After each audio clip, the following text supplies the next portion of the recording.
Hey guys, it's Ginny, and I'm here with my week 28 Post Op VSG update. Sorry about the hair, it's still a little damp from my shower. I wish it was from swimming, hopefully soon. Today's Friday, October 9th, 2015. Last Friday I was 375.4 pounds or 170.2 kilos.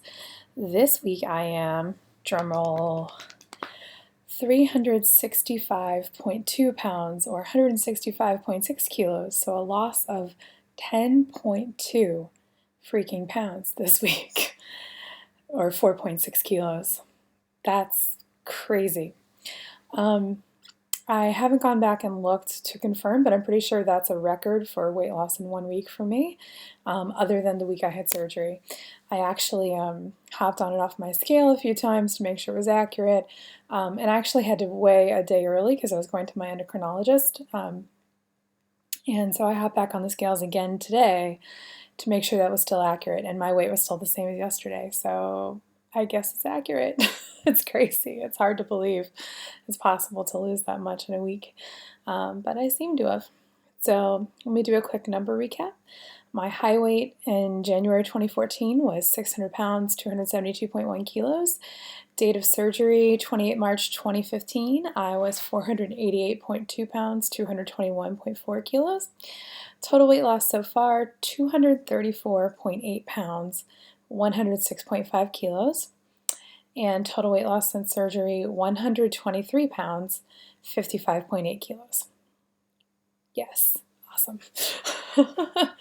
So we have been talking the last couple of times, well, the last several videos actually, about my endocrinologist who I went back again to see last night, and how she had told me there was no such thing as starvation mode, and if you eat fewer calories, you'll lose more weight. It's as simple as that. So I had been trying it for a month, and my weight loss for those 4 weeks were half of what each of the 2 previous 4-week months had been. So obviously it slowed my weight loss way down. So I thought, well, I'll start again at 1,000 calories a day. And last week I meant to do that, but I only managed it a few days because I had sort of forgotten I was going to do that. But this week I managed it every day, and bam, enormous weight loss.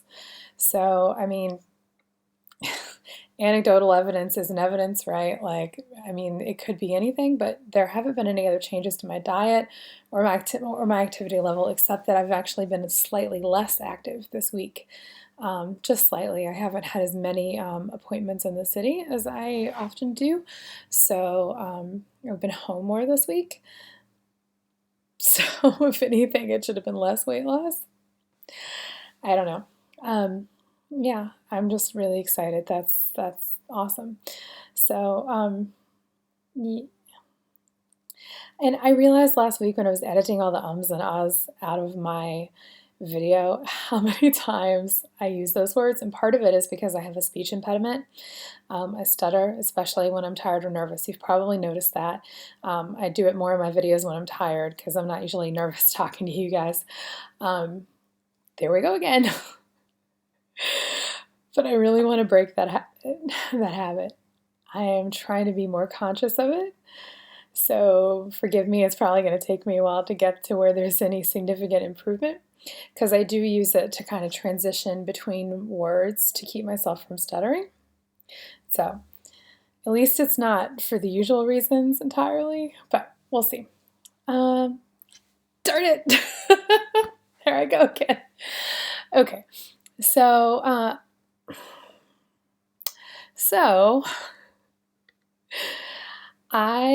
want to talk to you. I want to talk to you about a couple of things this week. One of them is cravings.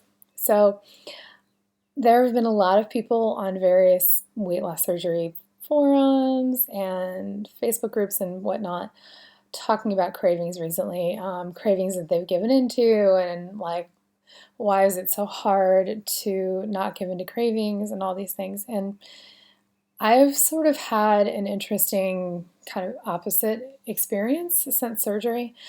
I've had fewer cravings. many fewer cravings actually. And I'm not sure if it's the hormonal changes that happen after surgery, because they do take out the part of your stomach that affects hunger and satiety. So it's supposed to help you not feel hungry as often or as strongly. So that could have something to do with it, or it could also be the low carb, high fat diet that I eat. That has always, even before surgery, helped control my cravings. I don't crave sweets. Uh, I don't crave sweets as much. I don't crave carby things like processed carbs as much. So, but I do have to say that after surgery, my cravings are very different than they used to be.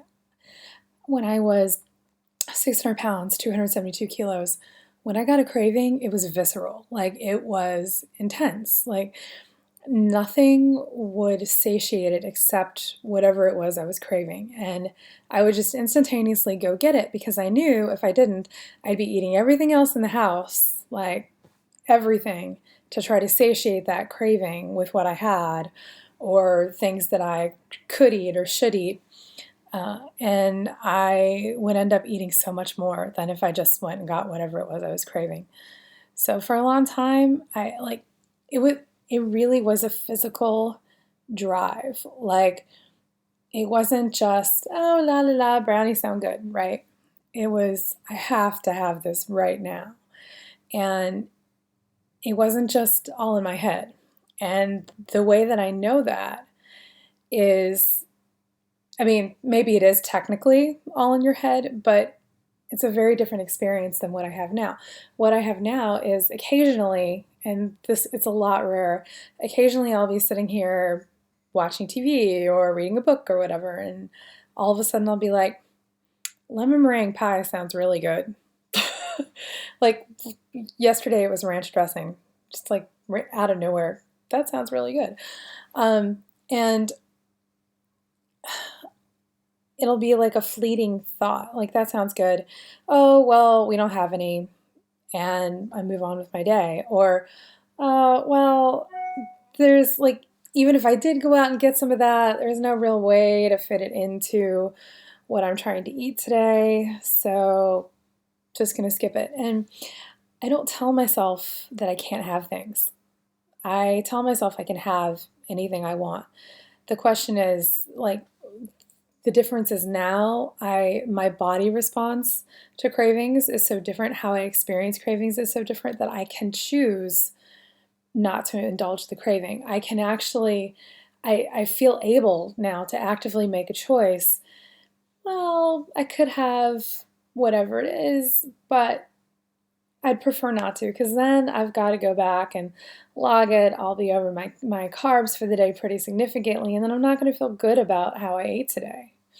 And before surgery, I mean, like I said, it was physically not an option when I had a craving. And I know that some of you are going to be like, oh, that's not true. That can't be true.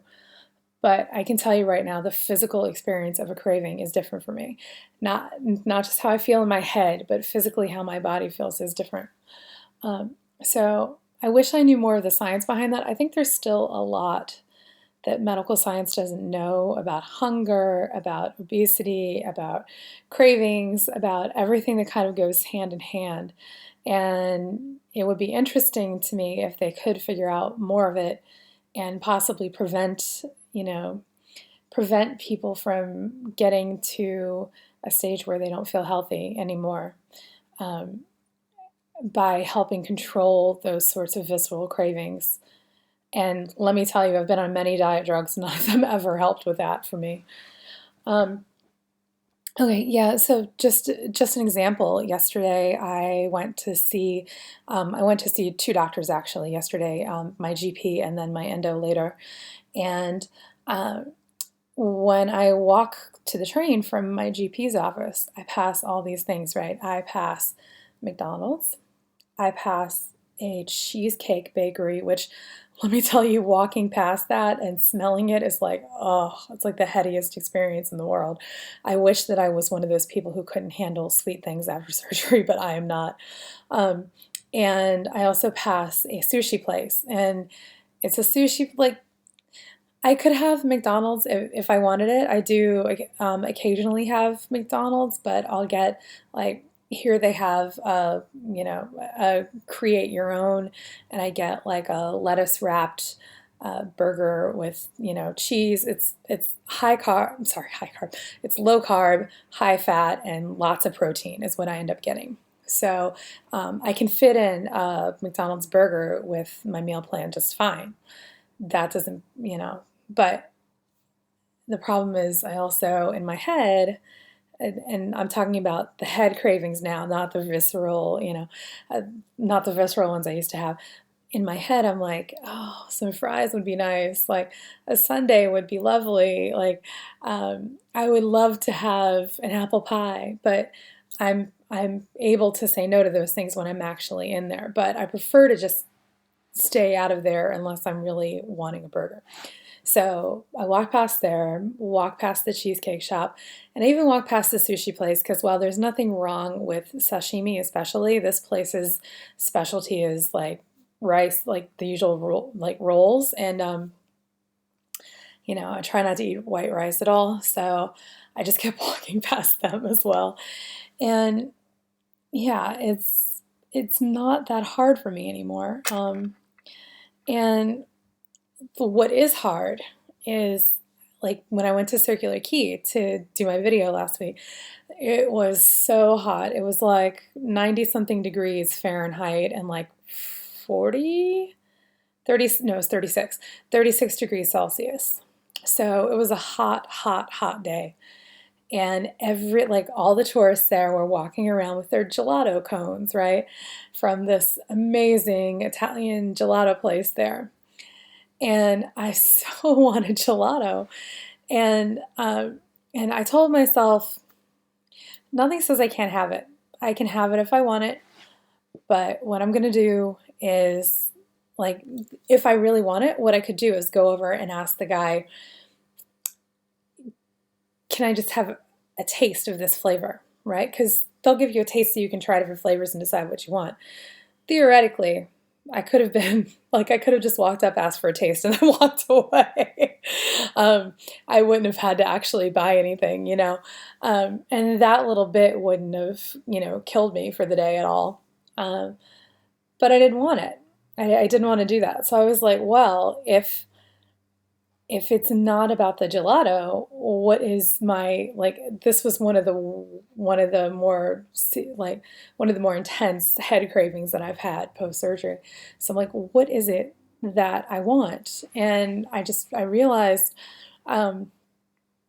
it's the experience, walking around an amazing place in the summer when it's hot and you're like with your family, you're on vacation, you're not worrying about anything, and you're licking like a big cone of ice cream. Like, that says summer to me. And summer is just starting here. I love summer. I'm excited about summer. And so that says summer and relaxation and people you love and all these good things to me. And so I realized it's not about the gelato, it's about the experience, So I just came on home, and I just to see what would happen, I had some no added sugar ice cream that we have here, which actually isn't too terrible for you. And I still made all my like macros for the day. I didn't go over my carbs or my protein or calories or anything for that day. But it was good, but it wasn't transcendent. And that just sort of confirmed for me that that was about the experience. And what I've been trying to do lately is seek out more experiences, things that I can do now at the size that I couldn't do at 600 pounds. And so now if I'm feeling like I really want something, I try to really think about what else it could be that I'm wanting. If it's not really that thing, if it is really that thing and I really, really, really want it, I can have it, But so far, I haven't felt the need to have anything that's going to put me over my calories or my carbs for the day. The only exception was a friend's birthday party where they sat me in front of the cupcakes. And yeah, that if it's in front of me, it's much harder. If I can walk by it, it's much easier. So I really respect people who have kids and spouses who eat junk and it's in the house and you're trying to stay away from it, because frankly, I don't think I could do that. I think I would be having a much harder time if we didn't keep that stuff out of the house right now, you know? So I'm really grateful that I have a husband who's willing to, well, and actually wants to eat healthy with me for himself as well. But yeah, it makes life a lot easier. And I just want to quickly also note that not everyone experiences cravings the way I do after WLS. From what I've heard on the different boards, other people have much more intense cravings than I do. Even people who are even earlier out than I am, like people who haven't had it as long. Um, and you would think it would be people who've had it longer, and those people do tend to have more cravings, more intense cravings.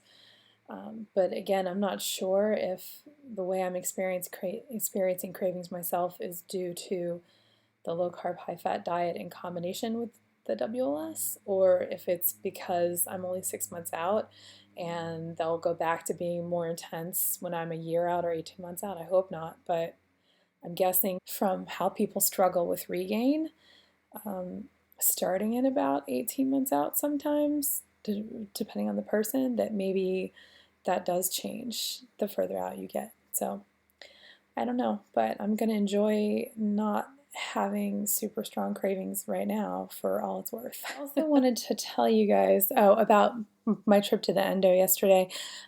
Just really quickly, I told her about my huge weight loss this week, about how my weight, I'd only lost half the weight that I had been losing the month where I wasn't eating 1,000 calories a day.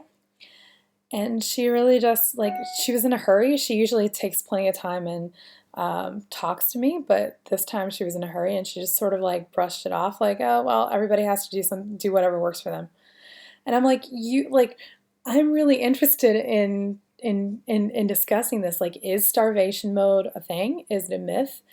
But if it's not starvation mode, if that's a myth, then what explains my weight loss being half of what it was, and then going back to being really rapid this month? Like, I literally lost more this past week than I lost total during the 4 weeks I was not forcing myself to 1,000 calories. Wow. Like, I think that was sort of the thing that I found interesting. Like, if it had just slowed, I was about like 6 months out from my surgery, and things can slow down then for people. So I thought, well, maybe it's not that. Maybe it's just that things are slowing down for me. But this week seems to prove that, that's wrong. So anyway, okay. So last thing I want to talk to you guys about is an app. I was telling you guys that I realized last week for a few days I wasn't doing so well on my water, and that I got back on track. But I want to show you how I got myself back on track. I downloaded an app that I heard about on one of the WLS groups. I wish I could take credit for finding it, but I can't. And it's called Plant Nanny. It's a free app, and it's not quite as robust as some of the other apps, but it basically turns water drinking into a game, right? So let's see if I can show you this. You see, whoop, there we go. See that cute little guy? That's my plant. This is actually my second plant. And I've actually already had all my water for today. Wow, this is really hard. So doing all this backwards, yeah, you can see that I've already had 70 ounces, and that was like as of noon, so I'm really nailing it today. But basically, every time you drink some water, okay, again, I'm going to try to do this backwards.